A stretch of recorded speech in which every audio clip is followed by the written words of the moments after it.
Tā, vai es te varu dejot un ieskrīt? Nu, varam sākt.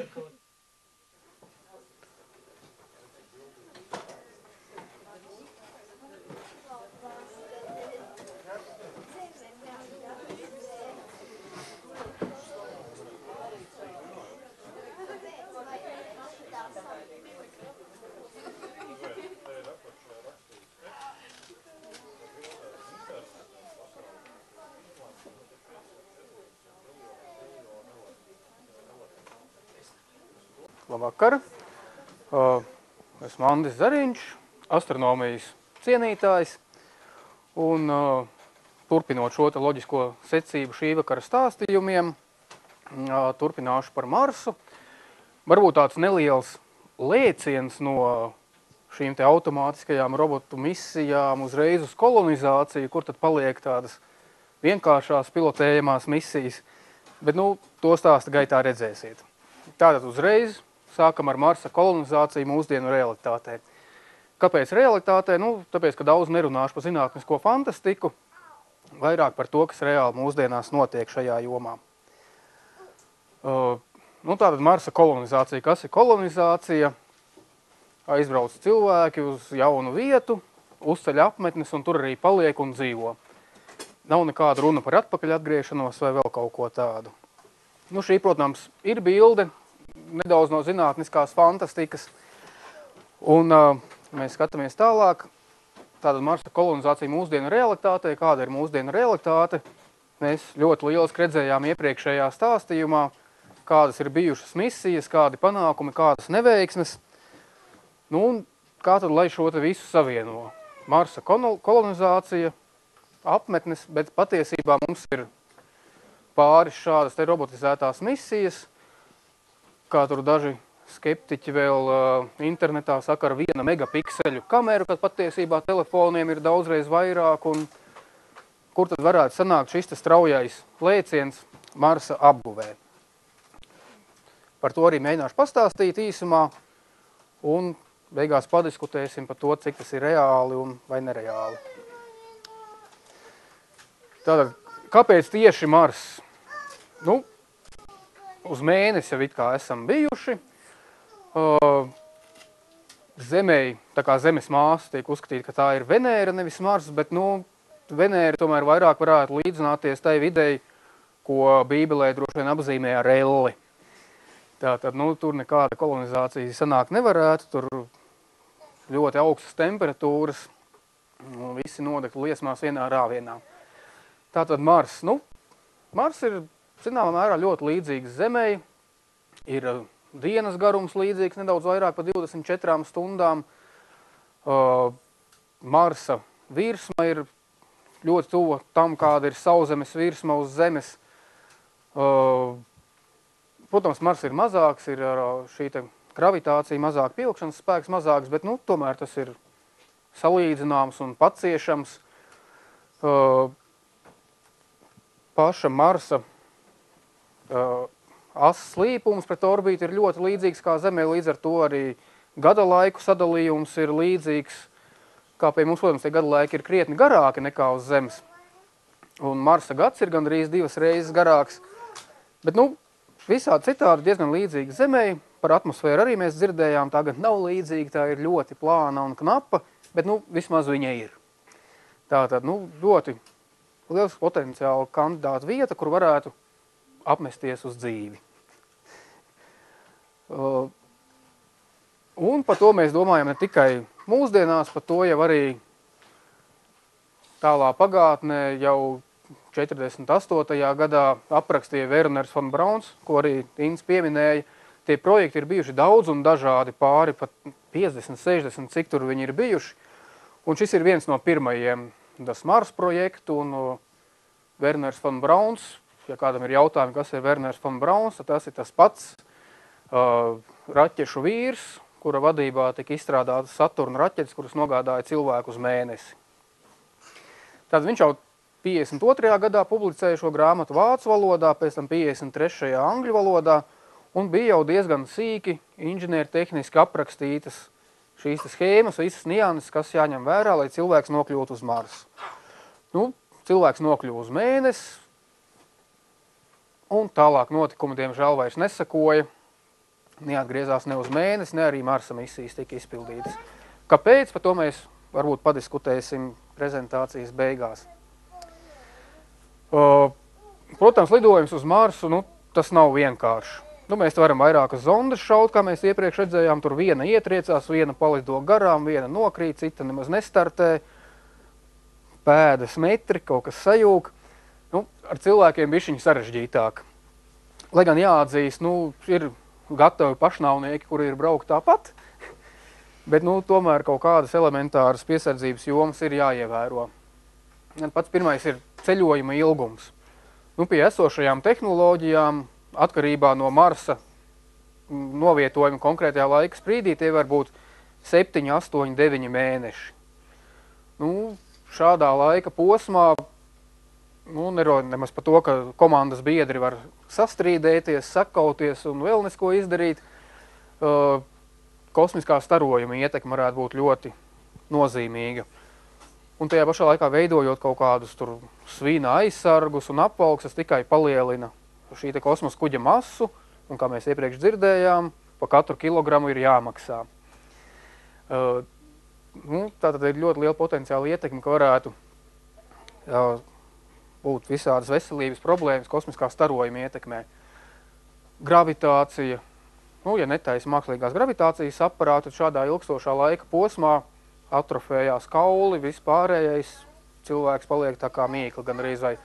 Lai gan šeit jāsaka, ka uz starptautiskā kosmosa stacija, kas pirms tam mums bija Krievmir, turpat bija džeki, kas dzīvoja gadu un vairāk. Nezinu, kā viņi pat laban jūtās, bet izdzīvot var.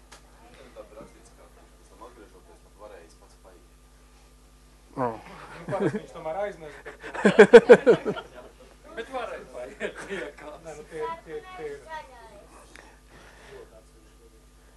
Protams, visādas sadzīviskās kļūdas, tur dzīvību uzturēšana, tur, protams, vajag skābekli līdz pārtiku, jo tās tehnoloģijas, kā mēs redzam filmā, tur svešie vai Prometejs vai vēl kaut kur, kad cilvēki tur sasaldē un pēc tam viņu atsaldē, tas vēl nav ieviests dzīvē, tā kā nāksies visu laiku arī ēst un attiecīgi šaut arī pa otru galu ārā un to visu kaut kur likt.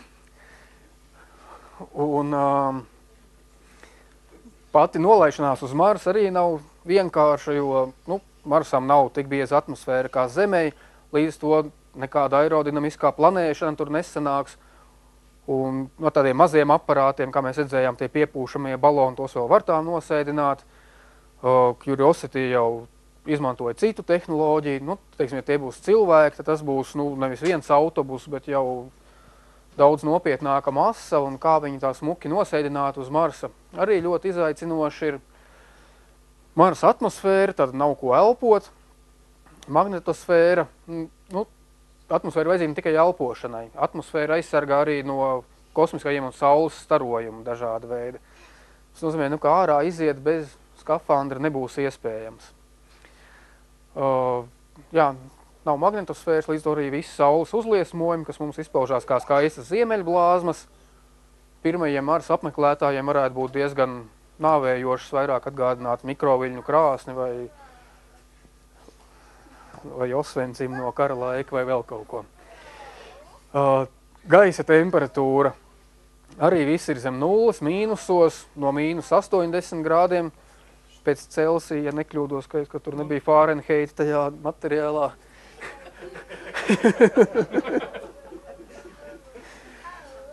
Arī jau tuvu mūsu šā gada Latvijas pavasarim, -5.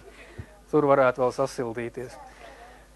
Arī attālums līdz Saulei ir lielāks, un ko tas skādē, ka šīs saules baterijas, kas ir plānotas izmantot kā enerģijas avotu, varētu nebūt tik efektīvas, lai gan otras puses, kā atmosfēras nav, tas starojums ir lielāks, bet tas attālums šo enerģiju varētu samazināt, un visvairāk pie enerģijas iegūšanas tur problēmas varētu būt visām tām vētrām, putekļiem, smiltīm, kā rezultātā šīs te baterijas vienkārši tiek nocūkotas un enerģija nenāk. Bet, šitie kolonizatori, viņi var ar lupatiņu notīrīt. Tā kā šīs džeksa lāpst. Par komunikācijām.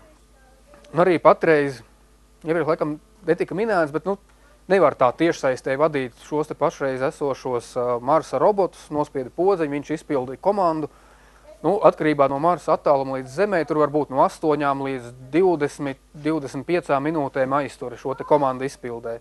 Tad tas ir dēļ šī te attāluma, dēļ gaismas ātruma, kurš ir ierobežots, un, lai nosūtītu signālu, piemēram, no Marsa līdz Zemē, tātad, vajag vai 8 vai 20 minūtes atkarībā no Marsa atrašanās vietas tajā brīdī. Un tātad nevarēs normāli pa telefonu parunāt, nevarēs čatot, ne draugos, ne Facebookā, būs šī ievērojamā aizturi. Un bez tā viss arī ir komunikācija pārāvums, tika minēts par šiem te Marsa satelītiem, kuri nodrošina kaut kādu veidu komunikāciju, bet tajā brīdī, kad Mars ir vienā pusē, pa vidu Saule un Zeme otrā pusē, tad šajā brīdī vispār nekāda komunikācija nav iespējama. Un šis te laiks brīdis apmēram kaut kāds mēnesis varētu būt. Protams, to var risināt dažāda veida pavadoņiem, kuri tur augšā, apakšā ir nostādīti, bet šīs te orbītas nav stabilas pašas par sevi. Šiem te pavadoņiem būtu nepieciešams papildus kaut kāds dzinēja spēks, lai noturētu viņus tajā vietā. Tātad ļoti daudz izaicinājumu. Bet, neskatoties uz to,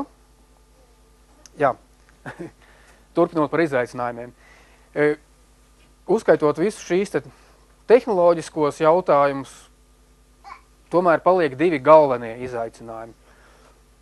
Es viņus nosādītu vienā kategorijā, bet noteikti viens no tiem ir pats cilvēks. Ko es ar to domāju? Cilvēka psihe. Vai cilvēks vispār tam ir gatavs? 9 mēnešus kaut kur lidot, noslēgtā telpā ar, varbūt pazīstamiem cilvēkiem, protams, tur treniņu laikā būsiet iepazinušies, bet, vai tas ir stabili, vai uz to var paļauties, jo bija tā zinātniskās fantastikas filma Sunshine, saules gaisma, kur tur viņi brauca to sauli uzlādēt, un tur viens nojūdzās un nočakarēja 2 misijas. No otras puses ir bijuši eksperimenti uz Zemes tajā pašā Krievijā, kur tur iespundēja cilvēkus uz 500 vai cik tur dienām bija. Plašai publikai tie rezultāti, man liekas, netika tur tā publicēti, bet cik varēja saprast, ka tur arī izkāvušies, viņi ar pa vidu kaut kur bija. Tātad ir tas cilvēciskais faktors, kas ir jāņem vērā tiešām tur, tas, man liekas, viens no tiem kritiskākajiem pat varētu būt. Jo psihologa, var sūtīt psihologu līdzi, bet viņš arī var nojūgties pa ceļam.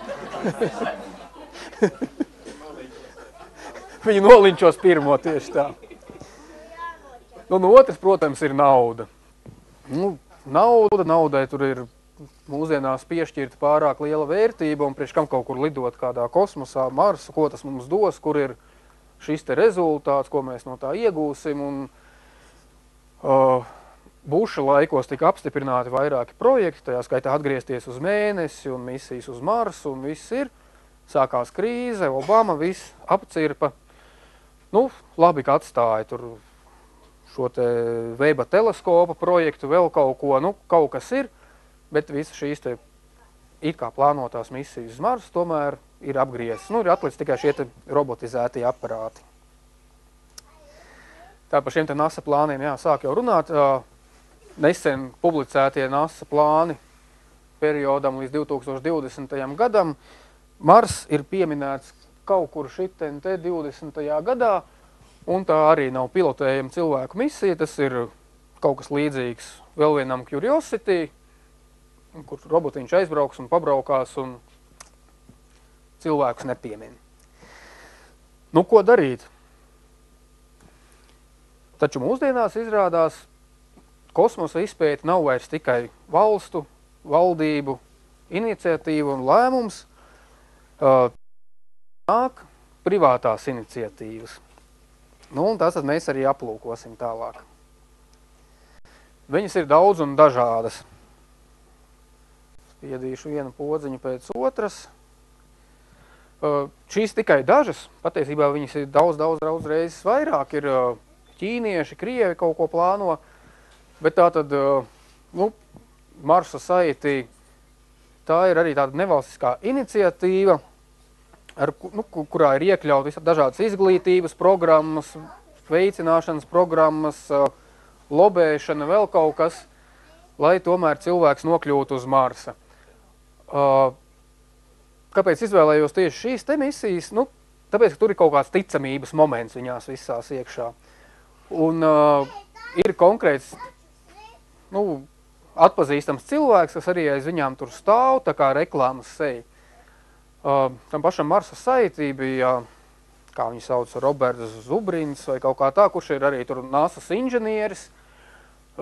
Viņš ir arī līdzīgi tā kā Werners von Braun savā laikā sarakstījis šo grāmatu The Case for Mars, arī detalizēti aprakstījis, nu, kā varētu šī misija notikt ar pacelšanos, ar kuģu montēšanu orbītā, ar lidošanu uz Marsa, atrašanās Marsa orbītā, nolaišanās, pacelšanās atpakaļ Marsa orbītā, atpakaļ ceļš uz Zemi.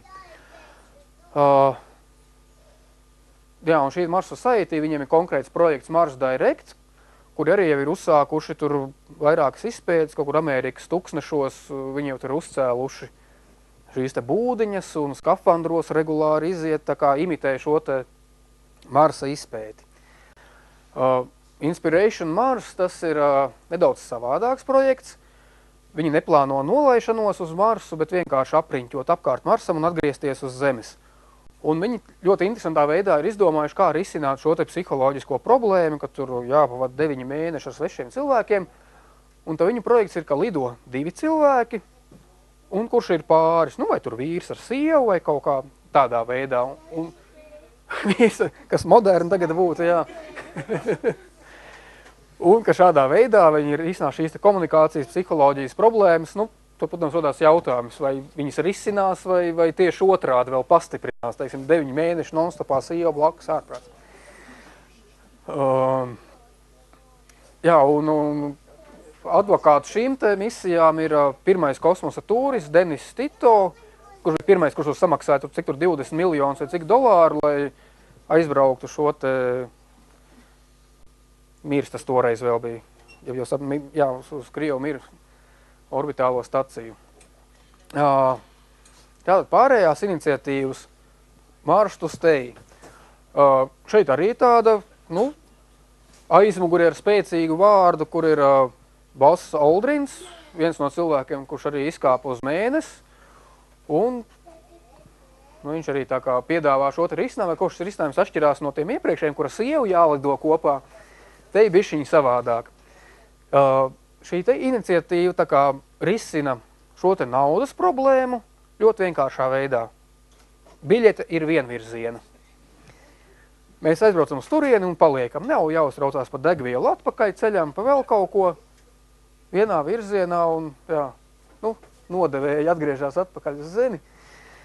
Un sekojot šai te iniciatīvai, ir radusies tamērā nesen 2 gadu atpakaļ Mars One iniciatīva, par ko arī mēs pastīsimies nedaudz sīkāk, kur arī jau ir konkrēti izstrādājusi plānus, kā cilvēki aizbrauc, kolonizēt Marsu, neatgriežās atpakaļ, un tālāk pastīsimies. Un viņi, teiksim, ja NASA plāno nākamo Curiosity līdzīgo robotu izsēdināt 20. gadā uz Marsu, tad šitiem cilvēkiem jau ir vesels Purvciema kvartāls paredzēts 23. gadā. Nu, kā viņi to domā sasniegt? Tur ir, protams, ļoti daudz par un pret, kā viņiem ir argumenti, viņiem ir saslēgti līgumi ar dažādām kompānijām, ar to pašu SpaceX, kas nodrošinās tur transportu, ar satelītiem visādiem. Bet, nu, protams, ir daudz kritikas arī uz šo projektu. Bet šajā brīdī mēs pastīsimies viņu tā kā reklāmas video, kā viņi paši to iztēlojās. Jā, un viņiem arī ir, viņu aizmuguri ir viens, ja nemaldos, viņš bija holandiešu profesors, Nobela prēmijas laureāts, fiziķis, kurš, nu, arī tā kā, ir tā kā viņu seja, ka tas varētu izdoties. Tā. Kas mums sanāks? Nu, skaņa, ja būs angliski, bet, protams, mēs sapratīsim, ko tur ir runa. Mars One will establish human settlement on Mars in 2023. In that year, the first group of 4 humans will land on Mars. Every 2 years after that, another group will join the settlement. Nu, tā pirmā grupa, un ik pēc 2 gadiem viņi papildina šos kolonizātorus. Nu, šis ir tas Nobel prēmijas laureāts. Vision, imagination. But my first reaction was, I think, like anyone who will be confronted with such an idea. Nu, viņš saka, ka viņš neticēja, droši vien viņam samaksāja, un tagad viņš tic. Now, look, listen more closely. This is really something that can be achieved. I think this might become a most spectacular media event ever, watched by everyone on the globe. 1972 was the last time that humans walked on the moon. 72. gadā bija pēdējā reize, kad cilvēks kaut kur has ever gone as far as Mars. Mars One has designed a mission that is much simpler than previous designs for Mars missions. Tātad viņi spiež uz vienkāršību. Viss vienkārši. Vienā virzienā, vienkārši saules baterijas un izmanto tikai jau eksistējošas tehnoloģijas. For the rest of their lives. We will finance this mission by creating the biggest media event ever around it.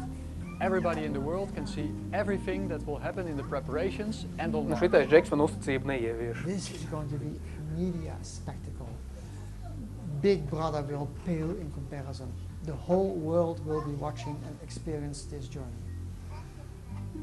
Mars One Tātad viņi jau ir sarunājuši, jau ir kaut kādi nodomu līgumi jau parakstīti ar vairākiem piegādātājiem. That they can supply the required equipment. For every component, we have at least one potential supplier. All these suppliers have written letters of interest for Mars One. As for financing, this is going to be a private enterprise. Only private firms are going to contribute.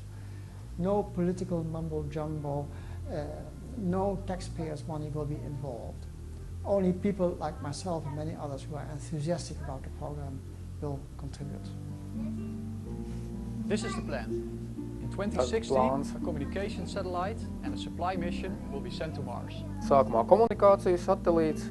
In 2018, a large planetary rover will be sent to Mars. It will drive around on Mars to find the best location for the settlement. In 2020, living units, roboti uzbūvē jau a rover, dzīvošanas and vietas, supplies will be sent to Mars. Un pēc tam 23. brauc cilvēki. Settlement for human arrival. They will extract the inflatable section from the living unit. The life support unit will prepare the outpost for arrival of the humans. The crew will depart in September 2022, when the settlement is fully operational and habitable. They will be flying to Mars in a transit habitat, with a lander attached to it. 7 months later, in April 2023, the humans will land on Mars, the next giant leap for mankind. Aprīlī 10 gadus no šās dienas tātad jau būs. To fulfill humanity's dream to explore outer space. It is going to be an exciting experiment. Let's get started. Mars One invites you to join us in this great adventure. For more information, visit Mars-One. Jā, sapcīt, tur var pieteikties. Ir kandidātu atlase.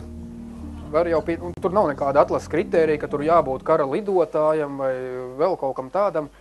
Var vienkārši, jebkura veida cilvēki, un galvenais kritērijs ir tieši šī te, psiholoģiskā izturība un tādas lietas.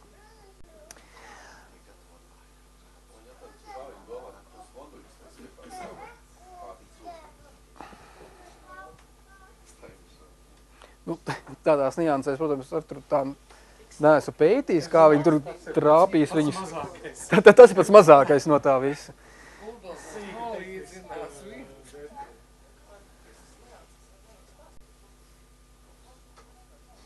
Kāpēc? Ja varbūt uztvērāt no šīs te filmas, tātad viens ir, cilvēks, tas kritiskais moments, un otrs bija kritiskais moments nauda. Un kur šie te entuziasti dabū naudu? Protams, tur ir ziedojumi, tur publisks fonds, nevalstiska organizācija, bet viņiem ir, atšķirībā no pārējiem, ir tāds konkrēts biznesa plāns. Viņiem plāns ir tāds, ka apmāca cilvēks un to visu filmē, un tas ir realitātes šovs, ko rāda tur non-stopā 24 stundas diennaktī. Visi televīzijas kanāli to pērk, visi liek reklāmas un nenormālākos miljārdus pelna, ar ko savukārt finansē šo te misiju. Tāds viņam ir tas biznesa plāns. Nu, es nezinu, man liekas, kurš skatījās agrāk, mums bija populāri tie realitātes šovi, tur visādi, tur kas, koru kari tagad ir, bet tie koru kari arī tagad ir kaut kādas, nu nezinu, cik tur 2 stundas svētdienas vakaros, bet šie ir paredzējuši, ka non-stopā cik 10 gadu garumā visi skatīsies un būs ieinteresēti. Nu? Un 11. gadā. Skatīties pārtrauks. Nu jā, kā viņi to tur darīs, un ieraksts radīs, nav tiešraide, protams, mūsdienu tehnoloģijām neatbilstoši. Bet, nestoties to, tad tiešām viņiem ir it kā šie nodomu protokoli un līgumi jau parakstīti, jau ņemās un kaut ko būvē, un, protams, viņu veiksmes, kā viņi paši saka, veiksmes tās varētu būt vienkāršībā, ka viņi izmanto jau esošas tehnoloģijas. Šie te paši tie moduļi izskatās pēc SpaceX tām Dragon kapsulām, kaut gan kritiķi saka, viena nianse, tās kapsulas, kā viņas ir veidotas, viņas ir domātas kravas nogādāšanai starptautisko kosmosa staciju, bet, viņas nav taisītas priekš šādiem te Marsa projektiem.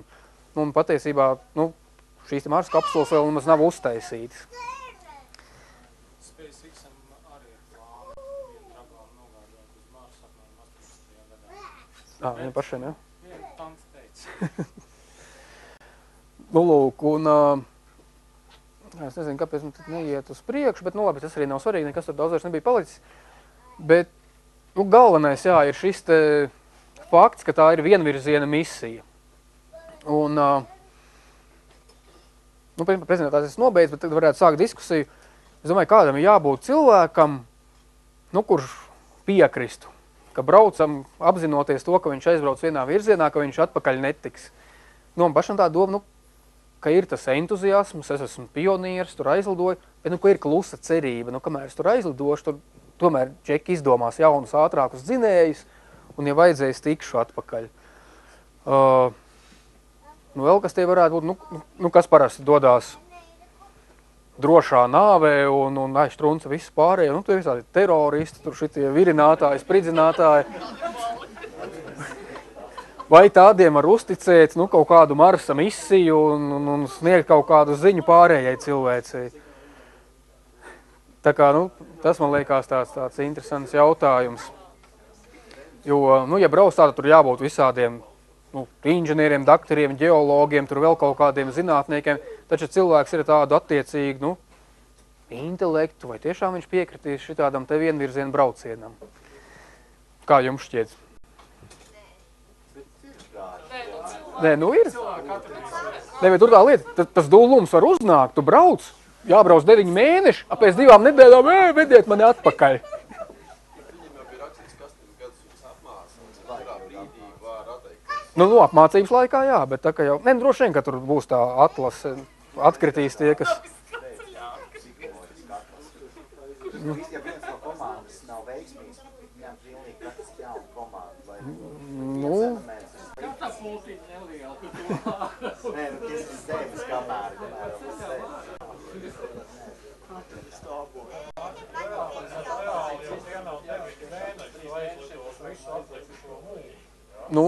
tur ceļā esi. Jā. Nē, bet vismaz var pastaigāt un kaut kā.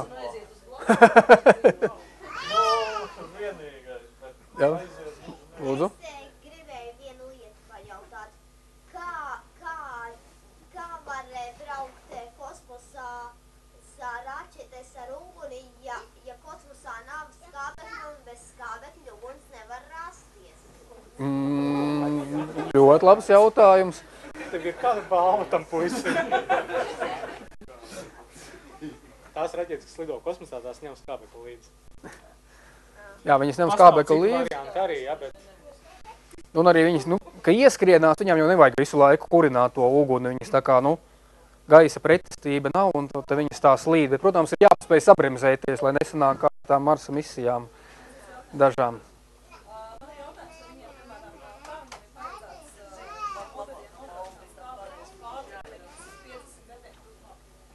Viņi jau neplāno, galvenais tur ir nokļūt. Jo, kā jau teicu, tā ir vienvirziena misija. Viņiem tas projekts kļūst ekonomiski Tur ir plānots piegādes visu laiku no zemes lidot, tur kuģi ar pārtiku, ar jaunajām filmām, ar žurnāliem, ar avīzēm, par skābekli. Jā. Jā, ir paredzēts, ka turpmāk viņi tur uz Marsa it kā jābūt ūdenim, ir sasalušā veidā, to viņi tur kausē un elektrolīzes procesā tur pārtais pa skābekli.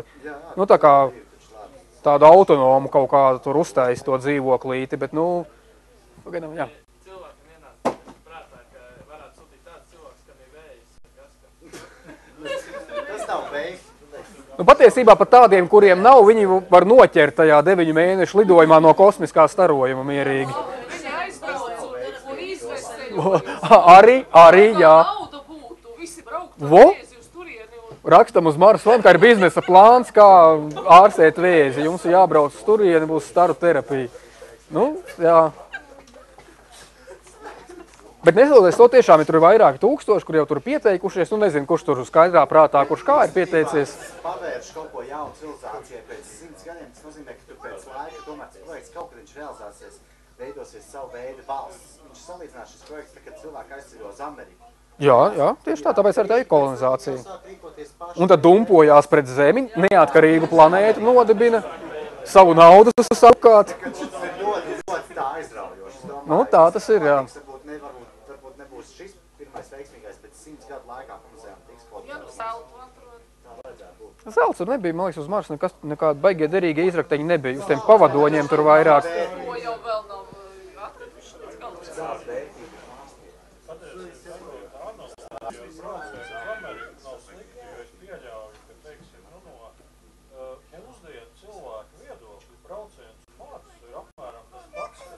Tieši tā. Kuģis paliek kuģis, vai tāds kuģis vai kosmos kuģis. Arī bija uz puņķiem tā izsīta.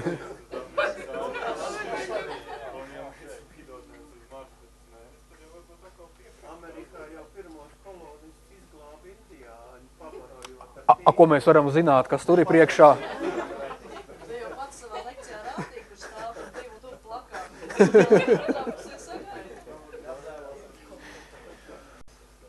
Lūk, jā, tādi Napoleona plāni dažām privātām kompānijām. Es jau tikai par, lai būtu. Oi, tu sākā. Neieraudzīs sev jēgu, viņš iznies, tā tad ir jēga. Nē, tā arī ir patiesībā, tāpēc arī nekas nekur vēl nav aizlidojis. Nav jēgas, kur tur biznesa, kur tur nauda nāk atpakaļ, nav.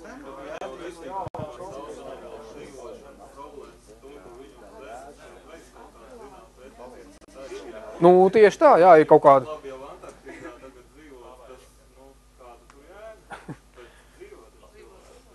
Jā, tāda īstermiņa uzreiz redzama jēga, protams, ka varbūt var likties, ka nav. Bet, ja skatāmies, kas tur iesaistīti, teiksim, visiem šitiem te inženieriem, kas taisīs tās konzervkārus, būs pavarota ģimene, tur vēl viss pārējais. Tie, kas tur aizlidos, tie būs varbūt atbrīvojuši savus tur draugus no liekiem slogiem. Viss kaut kur var jēgu redzēt. Hipotekāro kredīti, jā, kas būs paņēmuši aizbraukt. Jā, arī tas ir labs jautājums, protams, arī bija domājis, vēlreiz, pierādīt skeptiķiem, jā, ka tiešām var uz mēnesi. Bet, sanāk tā kā laika tērēšana, tā kā, tur jau mēs bijām jau 60. gados, nav, vajag prom. Bet, jā, nasisti, jā, plāno tā kā vairāk ķert asteroīdus nekā lidot uz Marsu. Tur droši vien vairāk biznesa. Jā.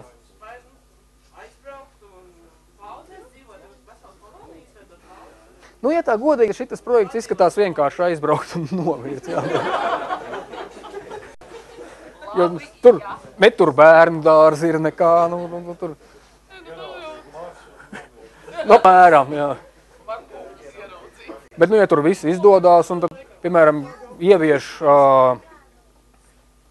eksploatācijā šos te jaunos visus tur dzinējus, kur jālido nevis tur 9 mēneši, bet visiem tiem jonu raķetēm un ar kodola termiskajiem tur sprādzieniem, kuriem tur varētu pat, cik tur bija 30 dienās vai pat mazāk, aizlidot, nu, tad jau sākās uzreiz preču aprite un vispārējais.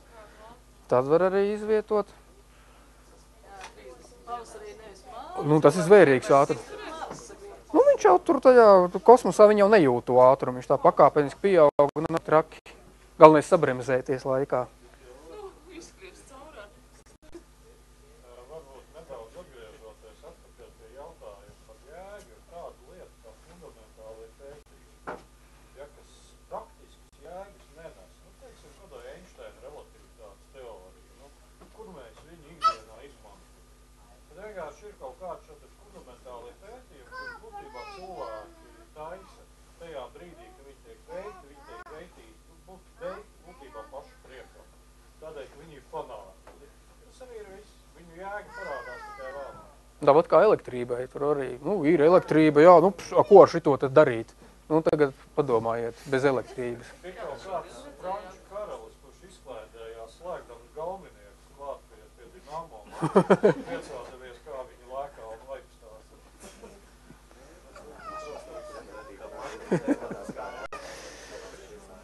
Lūk, jā, labi. Laikam te paldies. Varam diskutēt, turpināt un sapņot un cerēt.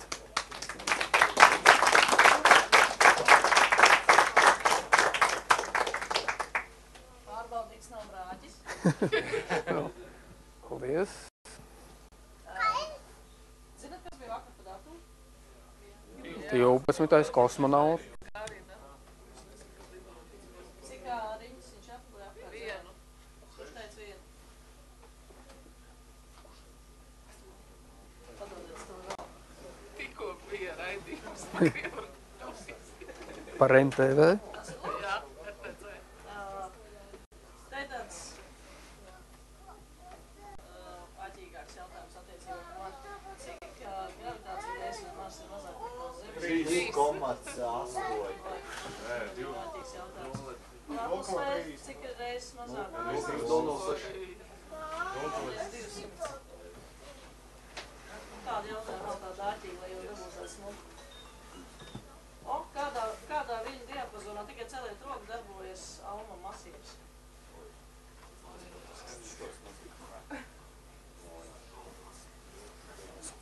Tas bija pirmajā lekcijā. Tad nebija milimetri. Jā, milimetri. Vispār jau nav. Submilimetri.